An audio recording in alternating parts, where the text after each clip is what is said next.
Buenas tardes para todos y todas. Me da mucha alegría poder compartir con ustedes este sueño, este proyecto que se llama Despertares. Gracias a Yolanda, hemos compartido algunas veces más con ustedes en el Club de Suscriptores del Tiempo y la acogida, ha sido muy bonito este proceso que hemos compartido. Eh, Muy bien, entonces, pues estaba compartiendo con ustedes que esta es como una continuidad de unas charlas que tuvimos el año pasado con el Club de Suscriptores y con todo el cariño acogemos la invitación. Entonces, pues le doy muchas gracias a, a Yolanda y a María del Pilar también por acompañarnos en este proceso, a la editorial San Pablo, como que tenemos que de todas maneras este sentimiento de gratitud que tenemos de poder compartir también la obra. Entonces, hemos decidido llamarla Dime qué te duele y te diré que no has sanado. Y yo, en este tiempo que tenemos para compartir, pues para mí lo más importante es decirles que eh, Despertares, y voy a compartirles este libro, tiene un subtítulo que se llama Conciencia psicogenealógica del cuerpo. Y este libro también está dentro de una colección de la editorial San Pablo que se llama la colección Renacer, que la colección empezó con un libro que se llama Para vivir los duelos. Y cuando empezó la colección con este libro hace 18 años, Para vivir los duelos, el subtítulo del libro Para vivir los duelos se llama Cartografía emocional para la sanación de las pérdidas. Y ahí empieza este camino de algo que en psicología llamamos la psicosomática del dolor. Entonces era el libro Para vivir los duelos, empezó con una frase que era algo así, la frase era muy significativa porque era, ¿qué te duele cuando te duele? Y eso quiere decir que cuando estás en un proceso de duelo, tal como compartió Yolanda, que es parte de mi trabajo terapéutico y también de lo que hago de formación en tanatología, o sea, en acompañamiento en duelo, lo que yo empecé a entender en la consulta y especialmente en la vida era que cuando uno estaba en duelo tenía unos dolores que iban inscritos en el cuerpo, especialmente el sistema respiratorio, esa era el que más se afectaba. O sea, uno podría decir que un cuadro gripal, una situación de asma, todo esto que tiene que ver con el sistema respiratorio, tiene que ver con eso que no ha sanado. Entonces, cuando alguien tiene como una afección, inclusive recurrente con su sistema respiratorio, uno se está preguntando qué duelos no han sanado. Bueno, pero también quiero compartirles que este libro Despertares no surge así porque sí, y lo primero que quiero es compartir una experiencia personal del nombre. O sea, la gente igual me dice por qué se llama Despertares. Y pues es como lógico que se pueda llamar Despertares por lo que significa, muchas veces, pues como la toma de conciencia. Entonces, por eso uno podría decir que es obvio que se llame Despertares. Pero resulta que este libro se llama Despertares por una experiencia y una historia mía. Yo creo que cuando nosotros hacemos algo que en psicogenealogía, que es la ciencia que acompaña este libro, que es una parte de la psicología, es como una ramita de la psicología que estudia la ancestralidad. Eh, Cuando la gente, y en los cursos lo decimos, pues haber vivido una historia, lo ponemos en algo que se llama, un elemento diagnóstico que se llaman las líneas de vida. Y en las líneas de vida colocamos lo más doloroso que hemos vivido. Y cuando yo hago mi línea de vida, siempre coloco a mis 35 años, el dolor más grande de mi vida fue la muerte de mi hermano Carlos. Y mi hermano se murió, estuvo 2 meses enfermo, hizo un cáncer de riñón y después hizo metástasis en pulmón y mi hermano se murió a los 2 meses de 40 años. Entonces, Lo que les quiero compartir es que yo hice un síndrome de negación, o sea, cuando le dieron el diagnóstico, cuando le dijeron que tenía 2 meses de vida, yo decía, no, no, no se puede morir, y él no se puede morir, y los dos nos metimos en una aventura de creer que, pues, que éramos un poquito dioses y que la vida, nosotros podíamos decidir cambiar ese destino, decidir cambiar su enfermedad, y empezamos a pensarnos que esta enfermedad había sido un llamado porque él trabajaba mucho, porque no tenía tiempo para él, etcétera, y que él quería cambiar su vida, que eso usualmente pasa, que también en genealogía lo llamamos los giros de destino. Entonces voy a cambiar mi vida, o sea, me dieron este diagnóstico, voy a salvarme, voy a recuperarme, voy a ser un sobreviviente de un cáncer y voy a salvar mi vida. Y entonces yo, que en ese momento dejé todo en la universidad, dejé todo para ir a acompañarlo, le dijimos, empecé a manejar una frase que me ha acompañado desde el 96, es un sueño siempre nos salva. Entonces vamos a soñarnos algo para salvarte. Pero después me di cuenta que era otra historia, y nos soñamos una clínica, pero una clínica del alma, y nos enseña, él era un ingeniero, un gran empresario, entonces él propuso una empresa de sanación de cáncer.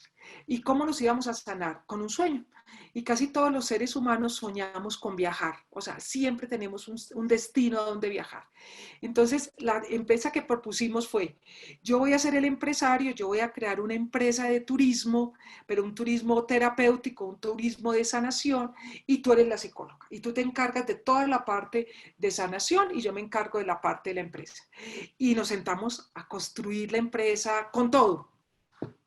Y la empresa se llama Despertares. Despertares. Solo que mi hermano se murió el 3 de agosto de 1996. Y yo lo que hice fue guardar despertares. O sea, yo guardé despertares, guardé ese sueño, eh, además lo guardé con rabia, tenía rabia con Dios, tenía rabia con la vida, tenía rabia con todo. O sea, yo lo único, mi primera fase del duelo fue una rabia infinita, un dolor infinito. Eh, y bueno, yo rápidamente les quiero contar que quien me sacó de esa fase de rabia y me puso en otro modo en el duelo fue mi madre. Mi madre, pues un día me vio llorando muchísimo y se puso muy molesta conmigo y se quedó mirándome. Yo ya era psicóloga, en ese momento tenía un cargo directivo en mi universidad, ya trabajaba en terapia, pero eso no es suficiente para uno decir que uno sale del duelo. Y entonces mi madre se acercó un día después de que yo había llorado muchas horas y una de mis sobrinas fue y le dijo, abuelita, la tía lleva llorando muchas horas, mi sobrina Erika, y lleva llorando muchas horas. Entonces mi mamá se fue a mi cuarto, al cuarto de casa materna, porque yo vivo en Bogotá, ellos viven en Río Negro, y entonces se quedó mirándome y yo lo que esperaba era que mi madre me abrazara, me acunara, me consintiera, me dijera, entiendo que te estés muriendo de dolor. No, mi madre era una matrona paisa y se quedó mirando y me dijo, mírame. Bueno, me lo dijo en paisa, entonces me dijo, mírame, porque allá hablamos de vos. Entonces yo, que la conocía, que sabía su carácter, pues un poco temerosa, la miré y me señaló y me dijo, ¿sabes una cosa? Si vos hubieras sido la muerta, tu hermano estaría en la empresa trabajando para dejar este mundo mejor que como lo encontró. Haceme el favor, te secas esas lágrimas y haces algo por la vida y por este país. Pues ya, o sea, el duelo quedó como congelado y yo lo primero que sentí es esto, una mamá no le hace esto a una hija que tiene dolor, o sea, yo de víctima, yo pobrecita, entiéndame, pero 5 minutos, mi hermana mayor se vino a cunarme, a consolarme, yo le dije, no, déjame, porque yo en el fondo entendía que mi mamá tenía razón. Entonces sentí que era el momento de sentir que yo sobrevivía a una pérdida y que yo iba a hacer algo por el país, tal como me lo decía mi madre, y algo en honor a mi hermano. Y empieza esta frase que cambió mi vida, y es transitar del dolor al honor. Entonces dije, en honor a mi hermano, voy a hacer algo. Y entonces me fui a la casa de mi madre, que era muy cerca donde yo estaba, que estaba en la casa de mi hermana, la abracé y le dije, tienes razón. No me dijo nada, o sea, no fue que me abrazara igual y me dijera, eso esperaba de ti, sino que me miró y ya. Y empecé, eso pasó hace 21 años, empecé a transitar del dolor al honor y por eso escribo el primer libro que se llama Para vivir los duelos y la cartografía, o sea, lo que me duele. Y esa es la primera cartografía que hago del dolor. Y yo sentía que, pues, en la obra que siempre la he dedicado a mi hermano, cada uno de los libros se los he dedicado a él porque en honor a él empecé la obra, eh, yo sentía que en algún momento era necesario cerrar esa empresa que habíamos empezado, pero no sabía cómo hacerlo. Empecé a entender que una de las formas en que lo estaba haciendo era que no había una empresa de turismo que era la de mi hermano, pero me invitaban de muchas partes del mundo a hacer procesos de sanación. Entonces era un poco la psicóloga que está haciendo la sanación, pero faltaba la empresa. Y la empresa se llamaba Despertares. Entonces dije, en honor a los 20 años, o sea, en 1996 mi hermano muere, y dije en el 2016 voy a escribir un libro en honor a él.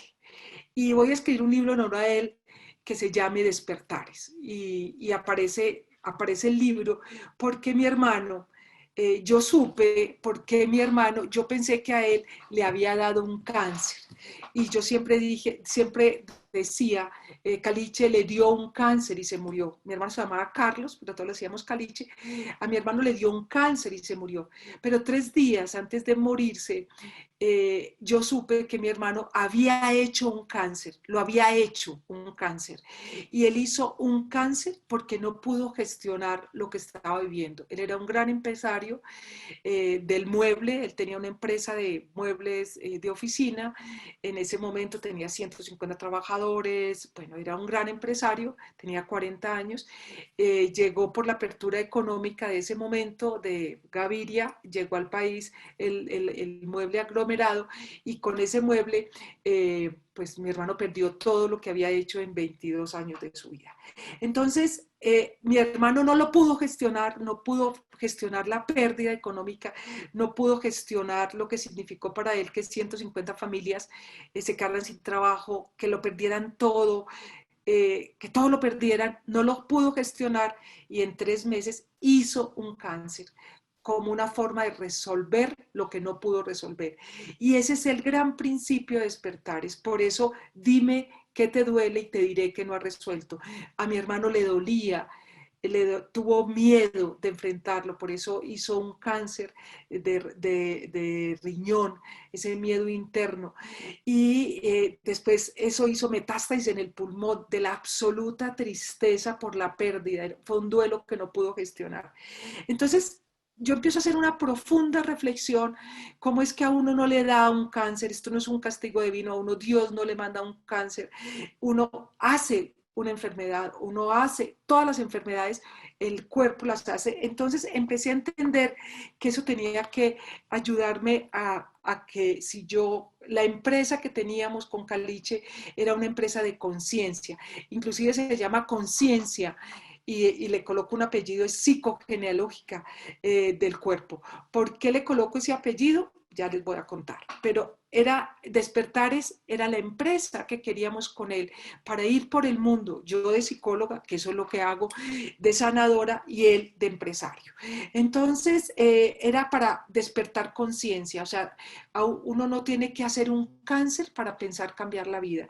Uno no tiene que hacer una enfermedad para poder decir, no voy a trabajar tanto, voy a romper con esta relación tóxica, voy a tomar estas decisiones. Entonces, yo les quiero contar cómo fue tejiéndose el libro, cómo fue tejiéndose Despertares. Entonces, lo primero, pues también en honor a Caliche, fue decir, y me encontré con una frase maravillosa de una mujer que me dio la entrada al libro, que se llama El cuerpo habla lo que la boca calla, de una mujer que se llama María del Carmen Castañeda. Entonces, claro, mi hermano estuvo en una quiebra económica un año, nunca lo dijo, nunca lo compartió. 3 días antes lo supimos, porque mi hermano le pidió a mi hermano mayor, que él ya sabía que se acercaba a su final, y le pidió a mi hermano mayor que por favor fuera con un notario a la clínica para él dejar arreglado cosas de su empresa.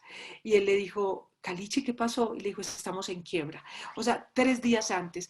Y mi hermano nunca lo dijo, nunca lo manifestó, nunca lo habló. Y el cuerpo hizo lo que tenía que hacer. Entonces el cuerpo habla, el cuerpo dice, el cuerpo tiene una cartografía. O sea, es increíble, pues en el primer libro aparece inclusive la figura, y la gente piensa que es un poco magia, porque a veces cuando uno hace terapia y la persona dice, tengo un dolor en mi hombro derecho, entonces uno se queda mirándole y le dice, ¿por qué tienes tanta rabia con un hombre? Y dice, mi marido la llamó y dice, no, tu cuerpo me está contando, tu cuerpo me está diciendo de la rabia que tienes, porque tu lado derecho corresponde a lo masculino, el hombro corresponde a una emoción que se llama rabia, y esta parte del cuerpo corresponde al presente. Entonces es como si uno tuviera una cartografía que fuera como un GPS y pudiera leer. Ese es un capítulo que me encantaría que las personas que quieran adquirir el libro lo lean con ustedes. O sea, que ustedes coloquen sus dolores y vayan leyendo sus dolores. O sea, esto porque, y vamos a tejer estos capítulos, son 5, yo las llamo 5 afirmaciones vitales para poder leer tu cuerpo y leer tu enfermedad y hacer un despertares. O sea, yo no tengo que llegar a eso, yo tengo que sanar cosas para no llegar a eso. La segunda afirmación del libro es, el cuerpo es el fiador. Y esta afirmación, eh, pues la afirmación tiene varias historias, pero les quiero contar una. Yo atiendo a una mujer que tiene un cáncer de útero, me la trae una hermana, ella tiene un único hijo, que había tenido una condición de drogadicción, y bueno, las mamás siempre creen en las recuperaciones, por fortuna, y este hijo, cuando salió del centro de rehabilitación, le dijo, mamá, yo estoy listo para rehacer mi vida, crea en mí, por favor. Y la mamá siempre cree en uno, y le dijo, yo quiero hacer un negocio, quiero hacer unas importaciones, ayúdeme. Y entonces la mamá no tenía dinero, pero tenía una casa. Era su casa, era su patrimonio, y hizo un préstamo al banco en una hipoteca, y la mamá fue la fiadora de esa casa. Y el hijo, pues hizo toda la empresa, pero esa empresa en 2 años se convirtió en droga. En 2 años esa empresa fue cocaína, y la empresa, él perdió absolutamente todo, y ella también perdió no solamente su casa, sino su hijo, porque su hijo, en un acto de culpa infinita, eh, cuando el banco les quitó la casa, el hijo se suicidó. Entonces, cuando a mí me llega esta señora, 3 meses después de este episodio, tenía un cáncer de útero. Y el cáncer de útero es un cáncer de madre. Ella lloraba con su útero. Entonces, cuando ella me cuenta, me narra la historia, yo ya tengo el título de ese capítulo. Pues ese capítulo es mucho más que esa historia, es entender que lo que yo no resuelvo con mi mente, con mi corazón, lo resuelve mi cuerpo, o sea, es el fiador. Mi cuerpo es el fiador de mis pensamientos tóxicos. Entonces, hay gente que se trata muy mal. Yo alguna vez escuché en terapia una persona que me decía, yo soy una basura, es que yo soy una basura. Entonces, imagínese el cuerpo que hace, pues enfermarse para convertirse en lo que el sistema de creencias, en la nominación que tiene. Cuando tú lo resuelves con tu mente y con tu corazón, el cuerpo sale a pagar eso que no resolviste. Entonces, por eso lo llamamos el cuerpo es el fiador. Eso es un gran capítulo, lo llamamos la segunda afirmación. La tercera es el cuerpo tiene contexto. Y el cuerpo tiene contexto, y cuando me enfermo, me pasa, eso me está pasando en el contexto. Y yo hablando con Yolanda y con María del Pilar de la propuesta para esta tarde, pues era claro que esta tarde también es necesario, nosotros todas las otras conferencias que hemos hecho en el tiempo, es en el tiempo, en la 26, eh, en unas instalaciones súper bonitas y tomamos té y bueno, y nos atienden hermoso y es, pero ahora estamos en cuarentena y ustedes no saben todo lo que ha significado. El contexto es la cuarentena y todo lo que ha significado somáticamente la cuarentena.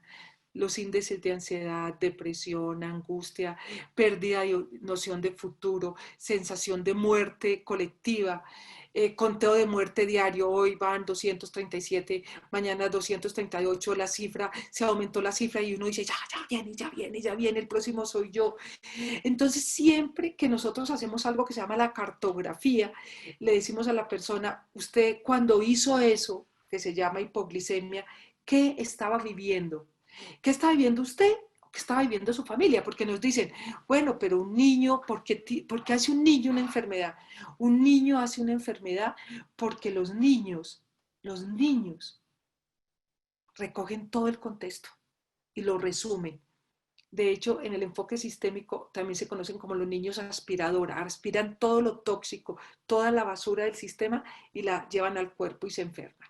O sea, uno con niños enfermos casi puede hacer un diagnóstico de la crisis de pareja o de la crisis familiar. Entonces, todas las situaciones, las enfermedades aparecen en un contexto para la persona, en un contexto para su familia y con toda la perspectiva que hemos aprendido y que ustedes ya tuvieron recientemente a Marta Fonseca también que les estuvo compartiendo su libro de la novela natal.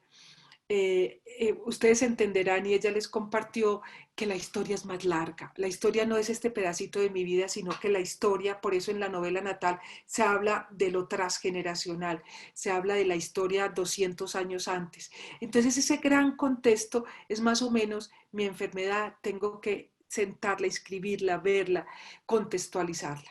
Y muchas veces, miren qué interesante, lo que uno hace es trabajar el contexto y casi automáticamente la persona se sana. Yo aquí tengo, podría quedarme todo el tiempo que tenemos contándoles casos clínicos de sanación de contexto o de tranquilizar la situación y el contexto sistémico y la persona casi automáticamente se sana.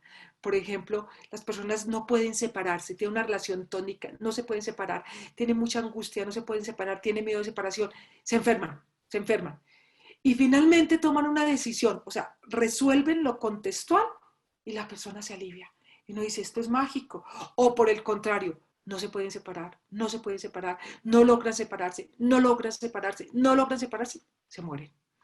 ¿Sí? O sea, lo resuelven con la muerte. ¿Sí? Nosotras compartimos terapéuticamente con Martica el caso de una mujer de 55 años que hizo un cáncer súper invasivo de páncreas y su hija que nos conocía nos pidió, inclusive todas las terapias que hicimos fueron a domicilio, la acompañamos en su casa y ella no pudo resolver un conflicto de pareja y decidió morirse de un cáncer de páncreas. El páncreas, que es el órgano del amor. Yo siempre digo por chiste que uno debería decir te amo con todo mi páncreas. ¿Sí? Entonces, en esa sensación de que el páncreas es el que regula el amor, ella no logró superar inclusive el resentimiento que tenía con su esposo, que en la última fase, cuando ella estaba muy grave, él, o sea, yo lo conocí en esa fase a este señor, nosotros lo conocimos en esa fase, uno diría, es un príncipe de hombre, es el marido ideal. No, ese último pedacito de la vida de este hombre no fue suficiente para ella sanar su corazón y se murió con profundo resentimiento. Fue una forma también de entender que el contexto en que vivía ella hizo la enfermedad en respuesta a ese contexto. Entonces hay un contexto personal, hay un contexto familiar, un contexto social y un contexto, en este caso, mundial. Bueno, tenemos entonces una cuarta afirmación, un cuarto capítulo que tenemos y es el cuerpo tiene historia. Y a mí me gusta mucho y se los quiero compartir una frase que que yo coloco en el libro porque me hizo mucho bien, y esta frase es: la cara es como una hoja de papel, lo que hagas con ella, eso se graba. Cada arruga es un espejo de la vida, es un pliegue, una curvatura, cada señal, así se va tejiendo tu historia.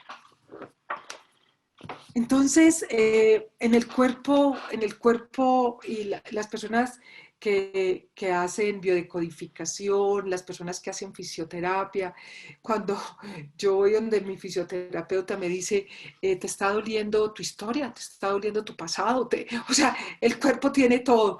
Y yo me río porque cada dolorcito, cada que hace una pulsión en una parte del cuerpo ya tiene una lectura. Entonces el cuerpo, esa historia está tejida en mi cuerpo, está grabada. O sea, mi cuerpo es como un lienzo y se va grabando. A mí me encanta una respuesta de mi sobrino y voy a hacer una analogía.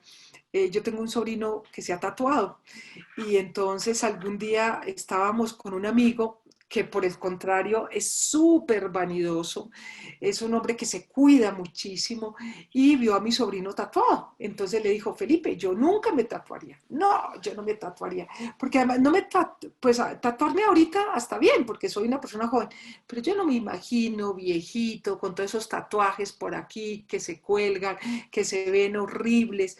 Y además el cuerpo no es para tatuar.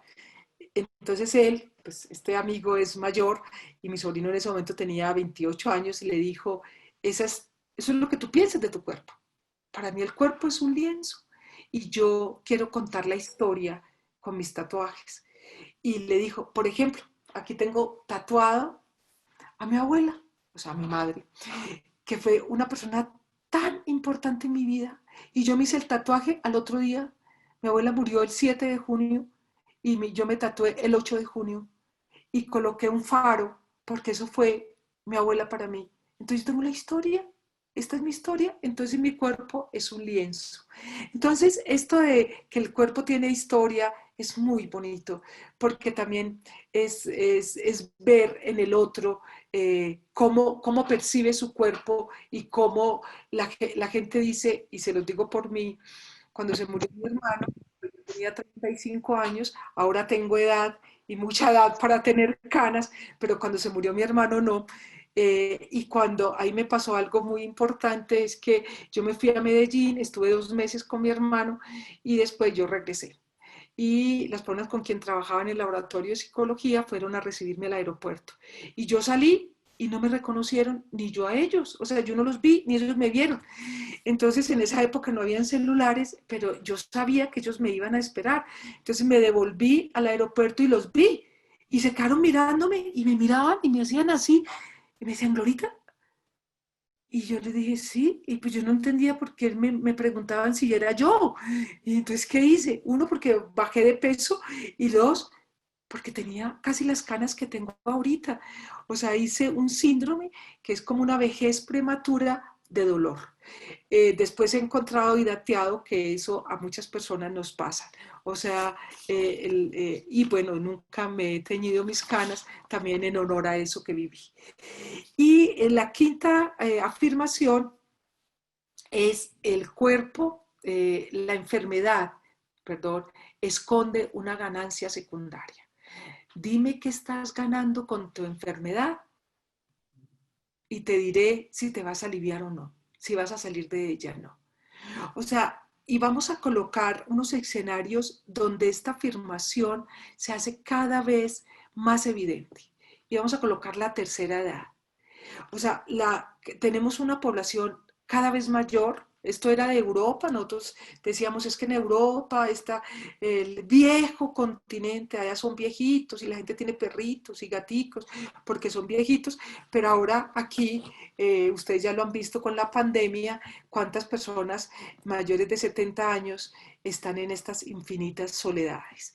Entonces, los hijos llaman, una llamada en el día, pues es un poco mantenimiento para mi madre. Mami, ¿cómo amaneció? Ah, bien, bueno, mami, me alegro, chao, nos vemos en la noche o bueno, algún día voy a tomar un café contigo o un té. Pero si la mamá se enferma aparecen todos los hijos. Entonces, la enfermedad es como un imán de afecto. Cuando una persona está enferma, se le disculpa todo. Cuando una persona está enferma, yo usualmente hablando de esto digo que la enfermedad tiene unas connotaciones muy complejas, porque la enfermedad tiene tanta ganancia y tanta consideración y tanto, todo el mundo te protege cuando estás enfermo, te quitan todas las responsabilidades, te dicen no tienes que hacer nada, no te preocupes, nosotros lo hacemos. Entonces alguna vez haciendo el lanzamiento, estábamos en Cartagena, entonces yo estaba hablando de esta categoría y les dije, mire cómo funciona esto. Si yo estoy aquí en Cartagena, yo tengo que regresar mañana a Bogotá porque el lunes tengo clase en la universidad y pues yo no quiero regresar, yo quiero disfrutar Cartagena, quiero disfrutar una semana más, pero yo no puedo, o sea, yo tengo que llegar a la universidad el lunes a las 8 de la mañana.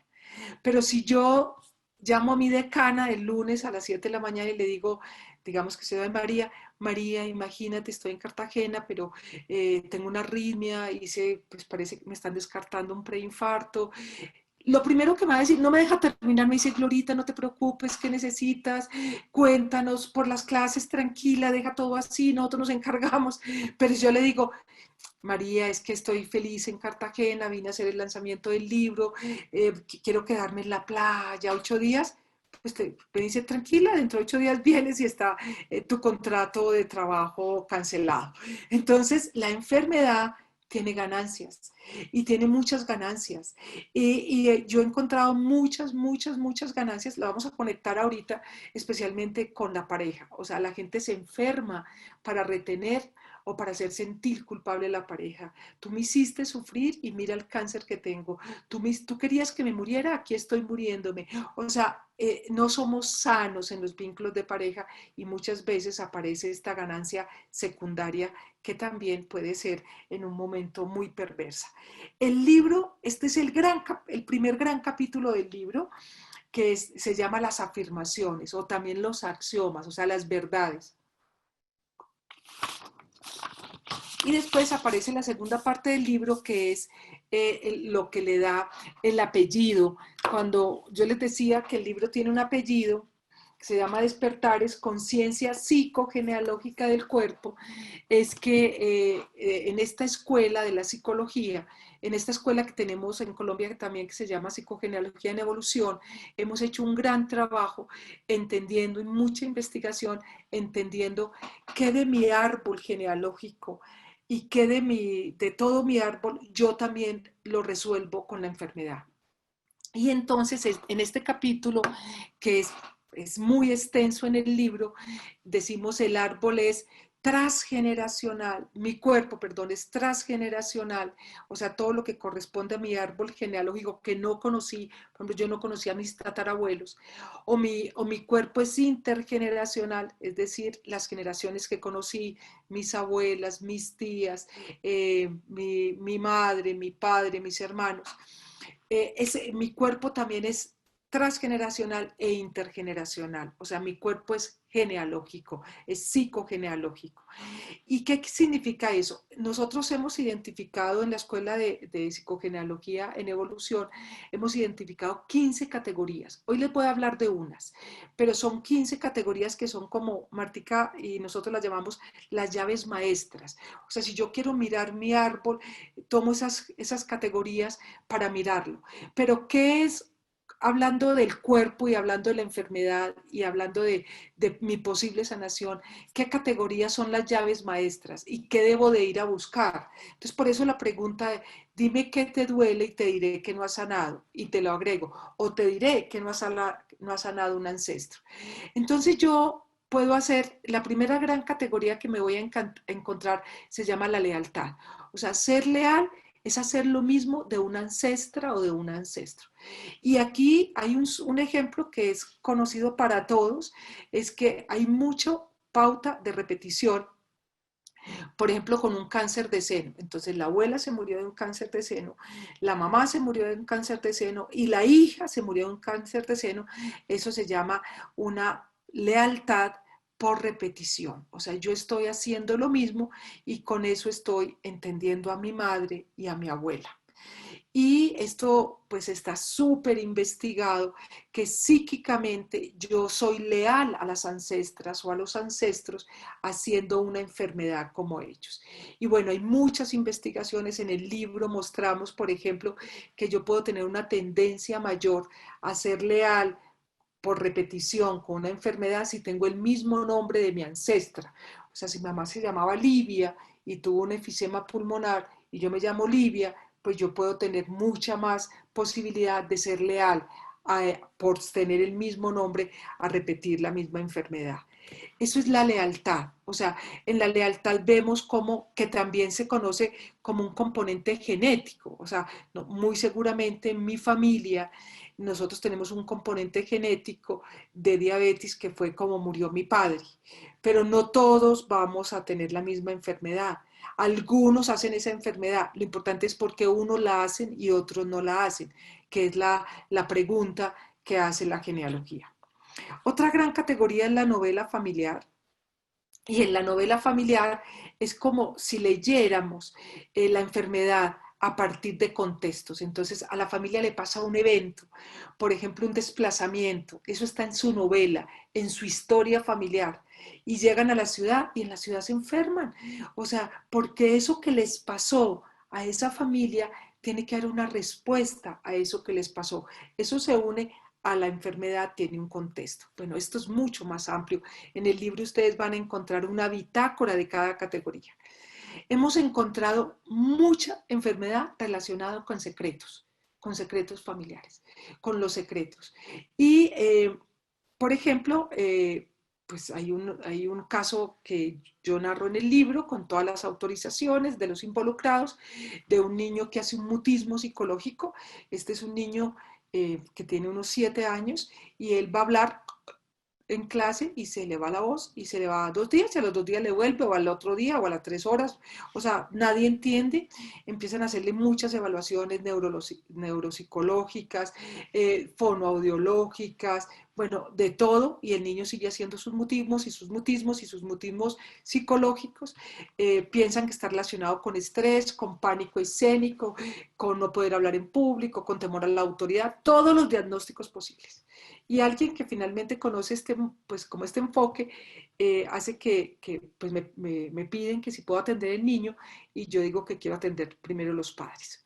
¿Sí? Y ellos me traen una carpeta así diciéndome, hemos ido donde tal fonoaudiólogo, hemos ido donde tal psiquiatra, hemos ido, y yo les hablo de una hipótesis, porque ellos ya tenían todos los estudios. Y la hipótesis es, ese mutismo de tu hijo no es de tu hijo, puede ser de ustedes y puede ser de transgeneracional. Y puede ser de ustedes. Entonces, pues ustedes tienen que preguntarse si tienen secretos y su hijo está mostrando con eso que hay un secreto. Bueno, váyanse con esta pregunta y me cuentan. Y me llama la abuela materna, como a los 8 días y me dice, yo soy la mamá y la abuela de, digamos que se llame Martín, y yo quiero una cita con usted. Y me dice la siguiente historia. Yo tuve un hijo de una persona de otra clase social. Mi padre nunca me lo perdonó y mi padre me encerró en la finca y mi padre cuando nació mi hijo se lo llevaron.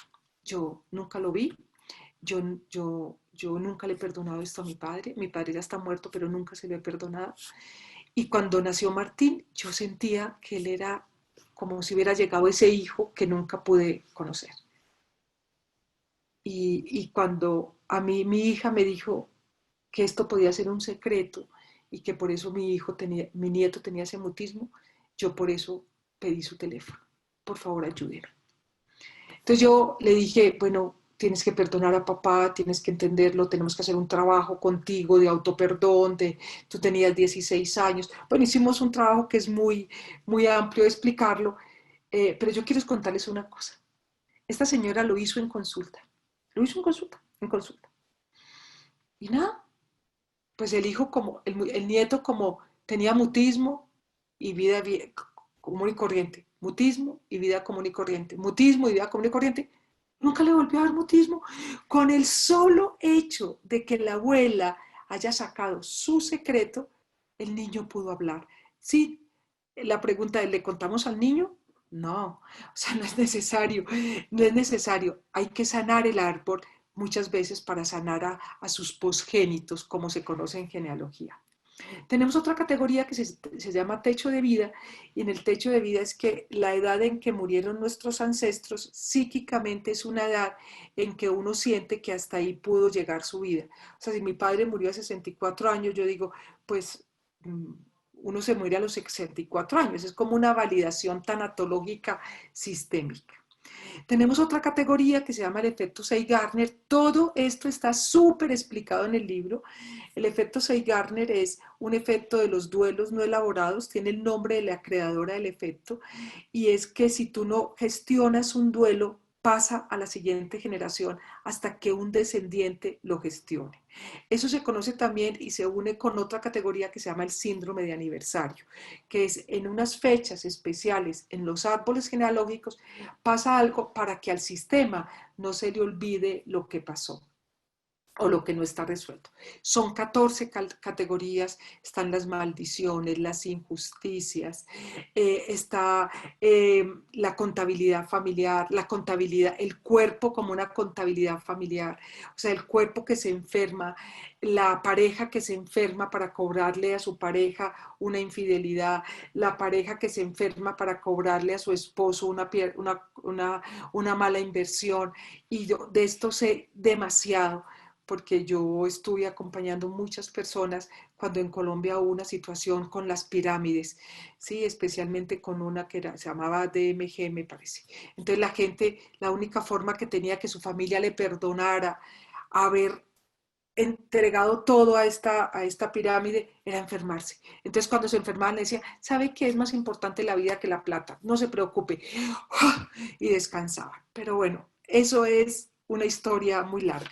Voy a compartirles finalmente, ese es el segundo capítulo, y hay un tercer capítulo, pues las personas que conocen la obra saben que siempre, y las personas que conocen también lo que hacemos en psicogenealogía en evolución y toda nuestra obra tiene una propuesta terapéutica. Y sino porque, claro, uno dice, bueno, y yo hice esa enfermedad, entonces, ¿qué hago? Entonces, esa propuesta terapéutica parte de un modelo que en la psicología llamamos humanista, sistémico transgeneracional, y parte de unas terapias que corresponden también a una lógica terapéutica escrita por Marta Fonseca. Y Martica lo que nos enseña es, dentro de uno de sus grandes libros que se llama Después de la tempestad llega la calma, toda la lógica, es cómo podemos reprogramar nuestro inconsciente, porque nuestro inconsciente es reprogramable. El inconsciente no sabe si pasó o no pasó, si fue pasado, presente o futuro. Entonces, al reprogramarlo con algo que nosotros llamamos los guiones reparadores, que son unas frases que uno le dice a su inconsciente, puede reprogramar esas historias familiares, esas situaciones, y ahí hacemos una gran propuesta terapéutica.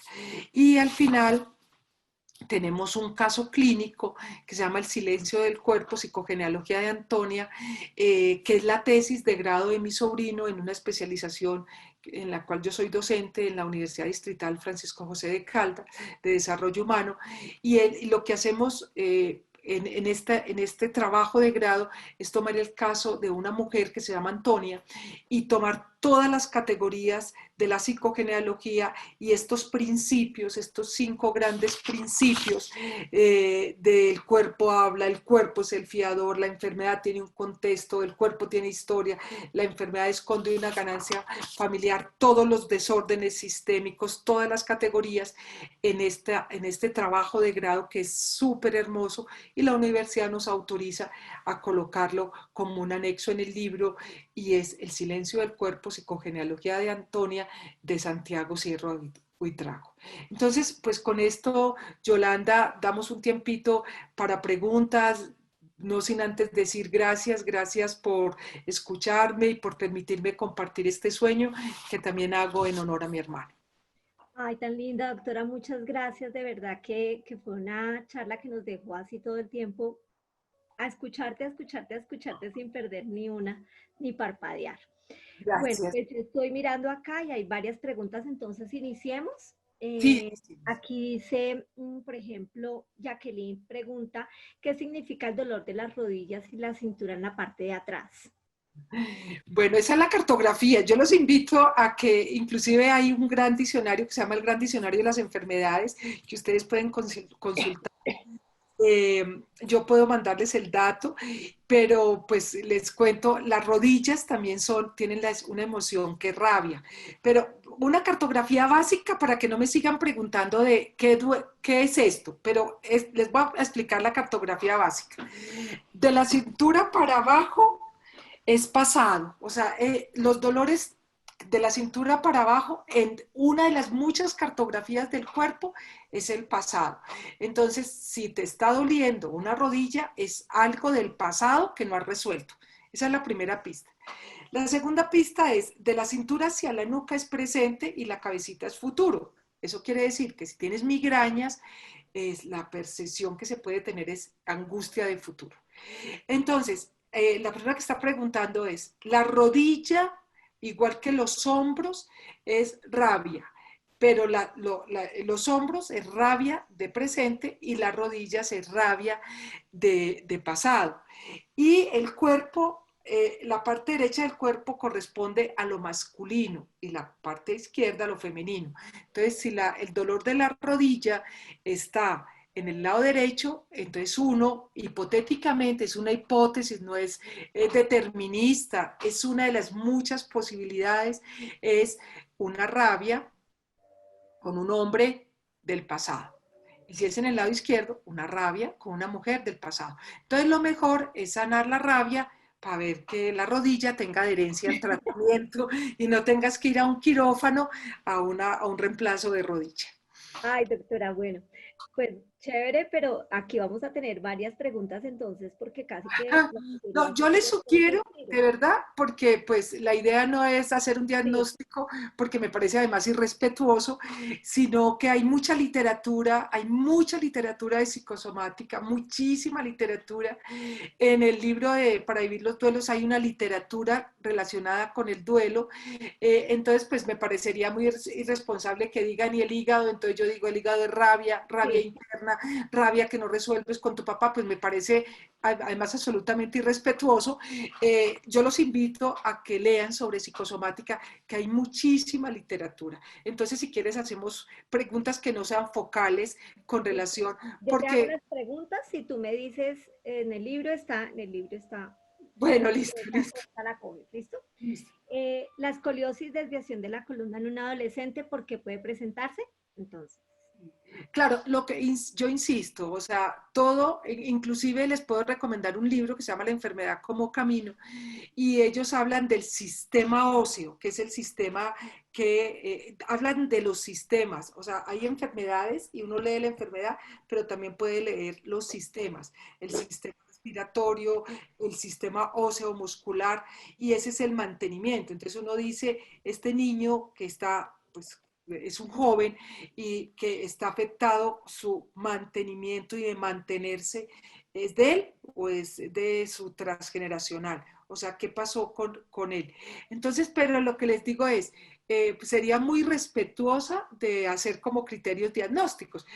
Hay mucha literatura, la enfermedad como camino, el gran diccionario de las enfermedades, yo les puedo mandar la información vía Yolanda, entonces con mucho cariño. El libro tiene 4 páginas de bibliografía sugerida y consultada, entonces pues porque pues lo que yo insisto, es un poco irresponsable, esto no es para reemplazar el médico ni reemplazar el psicólogo, sino que el libro lo que nos invita es a hacer, inclusive el libro es un libro de prevención, o sea, más o menos el libro te dice, si no resuelves un duelo te vas a enfermar de esto, ¿sí? Si no resuelves el duelo de tu hijo, tus senos, que es la maternidad, tu útero, que es la maternidad, siempre decimos pueden, no es determinista, verse afectados y resolver con tu cuerpo lo que no pudiste resolver con tu alma. Entonces, por eso, respetuosamente les pido que obviemos qué significa tal enfermedad. ok. Juliet pregunta, ¿las constelaciones familiares se complementan o viceversa con la psicogenealogía o más bien son opuestas? No, quiero como hacer dos claridades. La psicología, dentro de la psicología hay una rama que es el estudio del árbol, o sea, la genealogía. Y la genealogía, que es pues como toda la historia, también la estudia las constelaciones familiares, o sea, estudia la familia, estudia todo lo sistémico. Creo que lo que más nos diferencia es la apuesta terapéutica, o sea, los consteladores hacen un ejercicio terapéutico que se llama constelación familiar, donde usualmente, y en la constelación clásica de Bert Hellinger, es con representantes. Entonces alguien tiene un desafío con su vida, por ejemplo, un desempleo y no consigue trabajo y quiere constelarse y va a una sesión de constelación y hay unas personas en el público y alguien representa a su familia y el constelador interpreta ese campo que se llama el campo que sana. En psicogenealogía trabajamos con información. O sea, aquí el constelador no le pregunta a la gente quién es su abuelito, qué hizo su abuelito, Ajá. papá, hubo desempleo en la familia, no hubo. La psicogenealogía trabaja sobre información del árbol, sobre fechas. A nosotros, y esto en el libro de Martica, ustedes pueden encontrar un gran capítulo sobre fidelidades. O sea, si yo tengo la misma fecha de cumpleaños de mi padre, ¿qué significa eso? Entonces nosotros trabajamos sobre datos, trabajamos sobre la novela natal, o sea, ¿eso qué quiere decir? Una persona que hace psicogenealogía a profundidad trabaja lo prebiográfico, o sea, todo lo que pasó antes de que yo fuera concebida, mi concesión, el embarazo de mi madre, mi gestación, mi parto, los primeros 3 años y toda la vida. Eso es una psicogenealogía y todo eso es información y toda esa información se convierte en terapia. Entonces, lo que tenemos muchas cosas en común, nosotros recogemos mucha información de Bergeringer, de la gente que trabaja constelaciones. En Colombia, Marianela Vallejo, por ejemplo, es una gran consteladora, una maestra que acaba de cumplir 25 años del trabajo de constelaciones en Colombia, a quien respetamos y honramos.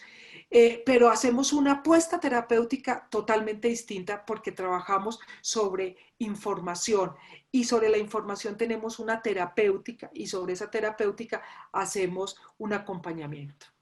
Ok, gracias. Joana pregunta, ¿puedes repetir sin darte cuenta la historia de un familiar, separaciones, divorcios de generación en generación? Todo sí. Y eso se repite con una categoría que se llama lealtad. Yo soy leal a las mujeres de mi familia y me separo como todas ellas. Entonces uno encuentra que en su consulta, bueno, nosotros somos docentes, en nuestros diplomados siempre encontramos la misma historia, es mi abuelita se separó a los 35 años, mi mamá también, y mírenme a mí, yo a los 35 estoy igualitica, o sea, estoy repitiendo esta historia. Ajá, sí, eso sí he Es visto mucho. una forma de ser leal. O sea, con eso le estoy diciendo a la abuelita, ahora te entiendo, ahora Mm. sé. Y también soy leal eligiendo hombres como ellas que maltratan o que abandonan o que son infieles. Entonces también tienen una validación en el sistema, Yolanda, y para todos. Pues es que es más o menos como, es que las mujeres de esta familia todas somos muy de malas, es que todas nos abandonan. Y como que, entonces mi hijita, usted la abandonaron, venga para acá, a mi mamá también la abandonaron y mi abuela la recogió. Y eso son unas dinámicas que van teniendo algo que en psicogenealogía llamamos validación sistémica perversa, porque si yo recojo mi hija que se embarazó a los 16, cuando esa otra nieta tenga 16, la otra hija que ahora tendrá 32, pues también la va a recibir porque si mi mamá me recibió, pues yo recibo mi nieta. Entonces eso es muy perverso, pero está validado sistémicamente. ¿Y cómo bloquea uno eso? ¿Cómo? Eso es, la pregunta siempre es esa. Y entonces uno qué hace? Uno Sí. tiene que renunciar a esa lealtad. Ah, Inclusive tenemos una terapia que es especial para uno renunciar a esas lealtades y a todos esos entramados familiares que se llama los honro, o sea, me honro en esos ancestros, yo me honro con ellos, o sea, yo soy Sierra Uribe y me honro en esos ancestros, pero yo voy a hacer mi vida y uno pues Bert Hellinger, inclusive él fue sacerdote, él fue el que nos enseñó, dijo, y si tu sistema de creencias está, pídele a tus ancestros que te den permiso y te bendigan para hacer tu vida a tu manera. Claro, la pregunta que ustedes se hacen es, bueno, y si las 100 personas que estamos no podemos hacer las terapias, es tomar conciencia. Por eso el libro se llama Conciencia Psicogenealógica. O sea, yo debo tomar una conciencia de eso que dejaron de hacer mis ancestros y renunciar a eso, renunciar a esos destinos.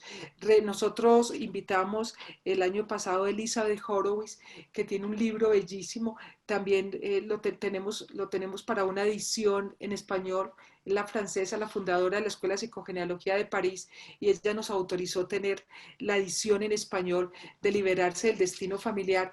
Y ella en el libro plantea que para uno liberarse del destino familiar es reconocerlo y decirle, detente, o sea, eso es de ellos, esto no me corresponde. El libro es una entrevista que le hacen a ella de su trabajo y siempre le preguntan. Y dice, como un acto simbólico, escríbale una carta a los ancestros diciéndole, ustedes me caen bien, ustedes son mi familia, pero saben una cosa, yo voy a hacer mi vida a mi manera. Y les pido permiso para hacerlo así y renuncio a todo eso. Eso lo plantea.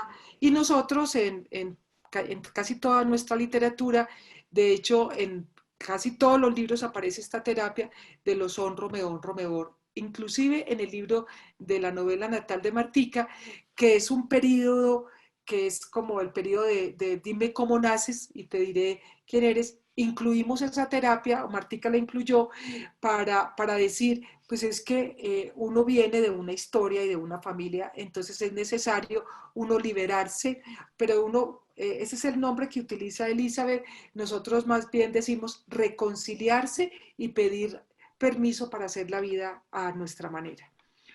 Listo. Rápidamente por acá dice, ¿cuál es la diferencia entre el enfoque sistemático y las constelaciones familiares? Fue más o menos algo de lo que contestaste ahorita, Glorita. No, es muy acertada la pregunta. El enfoque sistémico de la psicología es una escuela de la psicología, o sea, la psicología tiene un psicoanálisis, tiene cognitivo-conductual, tiene un enfoque que es sistémico y tiene un enfoque que es humanista, o sea, son como las grandes escuelas de la psicología. Y el enfoque sistémico para las personas que están, que están escuchándonos y que estén de cerca a la psicología, nace en la escuela de Palo Alto, californiana. O sea, ahí nace donde entienden que los niños enfermos o las personas se enferman en el sistema y que no es posible atender un niño que tiene una esquizofrenia sin atender a sus padres o un niño que tiene una anuresis sin atender a sus padres, sin ver el sistema y cómo está afectando ese sistema. Las constelaciones familiares son una propuesta terapéutica de Bert Hellinger, ¿sí? Que reúne y lee la familia, pero es un enfoque terapéutico. El enfoque sistémico es un enfoque grandísimo de la psicología, que por ejemplo tenemos en Bogotá, tenemos una universidad que ha trabajado, que tiene una maestría en familia y enfoque sistémico, que es la Universidad Santo Tomás. Pero todas las facultades del país también tomamos unos cursos y una formación en todas las escuelas de la psicología. Chévere, gracias. Vivian dice, en el caso de las enfermedades mentales, ¿es posible usar estos guiones y frases reparadoras? Es una pregunta súper interesante porque la idea de la psicogenealogía es un enfoque que requiere toma de conciencia, que también se conoce como el insight, o sea, que yo tenga un reconocimiento. Pero si tú estás al lado de un esquizofrénico, pues no puedes entender esto. Lo que uno trabaja, pues yo tengo formación en salud mental, lo que uno trabaja con las personas enfermas, uno trabaja con el contexto, con el sistema. Y obviamente si la persona está en un estado funcional, puede haber una situación de terapéutica especializada para personas que tienen trastornos mentales. Pero la psicogenealogía como tal tiene que tener unos niveles de pues, estar mentalmente lúcido, consciente y haber hecho insight. Insight es toma de conciencia. Insight es que yo reconozca eso, que yo diga, yo hice un cáncer, yo hice esto por esto. A mí me impacta cuando la gente dice, sí, Gloria, yo tengo una ganancia secundaria con esto. Es que yo estoy enferma y desde que me enfermé, así como me enfermé, este hombre no se ha ido, él tiene un amante en pausa y aquí está, está conmigo. Entonces yo pues no me puedo aliviar porque si mi alivio se va, entonces pues no, yo no me puedo aliviar. Esa es mi ganancia. El problema es hacer el insight, hacer el reconocimiento y tomar la decisión. Entonces yo le contesto es, entonces prefieres morirte o quieres hacer un trabajo contigo para poder tomar decisiones. Porque yo puedo hacer mucha toma de conciencia, yo puedo reconocer, yo puedo saber que tengo un problema, yo puedo saber que tengo un problema, yo puedo saber, pero yo tengo que tomar acciones, o sea, tengo que resolverlo.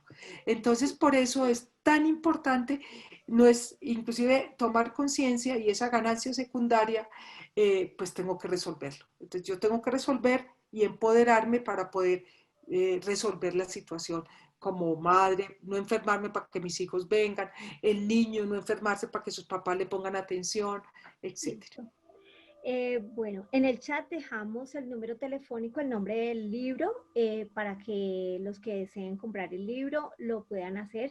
Igual ese número les puede ayudar para si ustedes quieren ver o saber los nombres de los libros que la doctora estaba diciendo ahorita.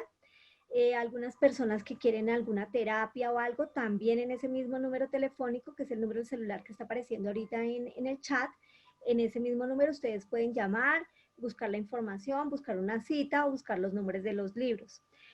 Doc, hay unas preguntas que tenemos también por Face y Yo dice, quiero decir algo con relación a las citas. Nosotros tenemos un grupo terapéutico. En este momento, y pues tal vez lo hablaron también, lo tuvieron claro con la profe Martica, es que nosotros estamos dedicados a la formación. Entonces nosotros no hacemos terapia, pero sí tenemos terapeutas formados en psicosomática, en todo lo que es psicogenealogía. Entonces, porque también es importante para que tengamos claridad también de que las personas quisieran una cita o con Martica, que la vez pasada fue similar, o conmigo, pues creo que hay momentos para todo y en este momento nosotros estamos dedicadas plenamente a nuestra formación para pues dejar multiplicar esto y tenemos unos grandes terapeutas inclusive en todo el país que puedan acompañarlos en cualquier momento también con esta formación en psicosomática y en psicogenealogía especialmente. Gracias, Yolanda, por permitirme hacer esta claridad. no, señora, a ti. Janet desde Facebook nos pregunta cómo afrontar el somatizar aun cuando son profesionales de la salud mental. Sí, eso es, qué pregunta tan bonita y gracias por hacerlo. O sea, el hecho de saber, conocer, no significa que estamos inmunes. Y creo que, Janet, el mejor ejemplo fui yo. O sea, yo era psicóloga. Inclusive la gente me decía, pero usted es psicóloga. ¿Y por qué tiene un duelo tan terrible? Porque es que yo sentía que me iba a morir de dolor. Eso no nos inmuniza.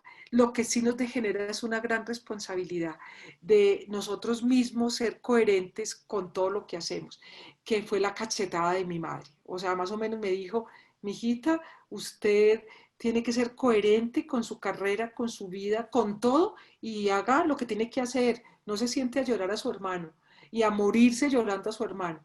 Entonces, los profesionales de la salud no estamos inmunizados ni de la salud mental. Lo que es súper interesante es cómo nos permea esas historias. Entonces yo recuerdo a mi profesor en la especialización, al doctor José A. O sea, él ha sido director y fue ministro de salud, ay, me acordaré el apellido, y él siempre decía es que la locura no te enloquezca, ¿sí? Entonces decía, tú tienes que tener tanta fuerza interior para atender al otro, que por eso tienes que ser coherente contigo y estar sano. Entonces, que la locura no te enloquezca ni te haga espejo. Entonces, pues como que la gran recomendación, Janet, es que uno sea lo más sano posible y también, y nosotros lo trabajamos, y inclusive lo hemos trabajado muchísimo, es uno tiene que cuidarse. Si uno es cuidador, uno tiene que cuidarse. O sea, la pregunta es, estos seres humanos a quienes agradecemos y honramos, que son primera línea en la pandemia, ¿se están cuidando? O sea, no es ponerse la máscara y todo lo que se ponen, sino y qué hacen con todo el dolor y qué hacen con otro muerto y otro muerto más y otro muerto más y otro muerto. Y cuando llegue, como pasó en el mundo, cuando llegue que ya no hay unidades de cuidados intensivos y les tengo que decidir a quién llevar a la unidad o no, ellos qué hacen con eso, que eso se llama cuidando al cuidador y que de verdad esto es casi la salud mental en este momento debería de volcarse a cuidar los cuidadores, ¿sí? A cuidarlos emocional, mentalmente y especialmente en esta situación de pérdida que están viviendo colectiva. Es que ya tenemos 200 y pico de muertos al día, ya hay sitios donde los cementerios están colapsados. Va a pasar, nosotros somos súper cercanas a Ecuador porque trabajamos mucho allá y vamos mucho, pues este año no hemos ido, pero nosotros pasamos a veces meses en Ecuador trabajando. Y cuando vimos lo de Guayaquil, porque además nos encanta esa ciudad, cuando veíamos los muertos y cómo los incineraban desesperados, porque además es un clima muy cálido y muy húmedo, nosotros era cómo gestiona una sociedad, una comunidad, el profesional de la salud, las personas de los cementerios, las personas de las funerarias, los que están haciendo los ataúdes, cómo gestionan esto. Entonces, cuidar al cuidador en este momento sería mi gran propuesta de salud mental. Muchas gracias, doctora. Bueno, pues yo creo que el tiempo ya creo que ya culminamos. Bien. Quedaron unas preguntas interesantes, pero pues igual, doctora, no sé, 2 minutos. Son 3 preguntas, pero no sé si se valga. La epilepsia, las personas adoptadas, ¿cómo hacen para hacer ese proceso, esa sanación? Y si en el libro está el proceso de la sanación. El frágil llanto de un hombre, Ujú. ¿a qué se debe? Esas son las últimas que quedan por resolver y pues a los suscriptores muchas gracias por haber estado este tiempo con nosotros. Doctora, no sé si tenga más tiempito, pero pues Muy rápidamente, la adopción, ay, es súper lindo ese tema, porque uno lo hereda por vía genética. Entonces, pues es como un misterio. Entonces, el cuerpo te puede mostrar pistas para saber que no resolvieron tus ancestros. Entonces, es muy bonito porque si esa enfermedad no está en tu familia de crianza, posiblemente y tiene una aparición repentina, uno puede pensar que la persona está haciendo una fidelidad con su familia, porque la familia biológica está en mí, porque está en mi consanguinidad. Entonces, muchas veces uno lo que hace con una persona que está enferma, que es pues de una enfermedad pues que no está en su contexto, que uno puede mirar que no es de su biografía, que hizo algo, uno puede hacer la terapia de los honro, me voy, renunciando a todas esas lealtades o fidelidades ancestrales para también despejar el camino.